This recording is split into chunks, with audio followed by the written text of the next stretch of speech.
Welcome to Tenor Tech, where I solve the problems you didn't even know you had. You begin by opening the specific Microsoft app you need, like Word or Excel.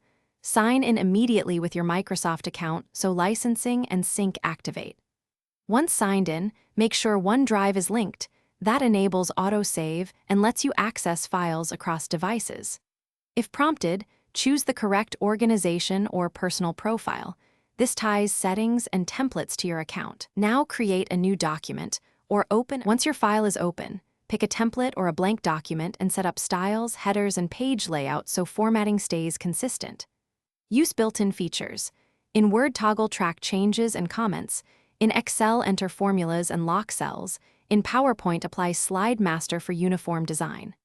When ready to collaborate, click Share, set permissions, and send the link Teammates edit in real time. Make sure to save versions in OneDrive so you can revert if needed.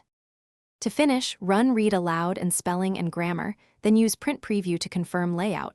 Export to PDF when you need a fixed format.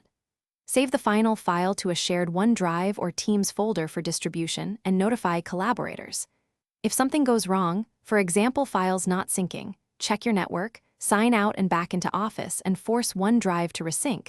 This resolves most issues. If that fails, restart the app and try again. Thanks for watching. Subscribe to keep your life in tune.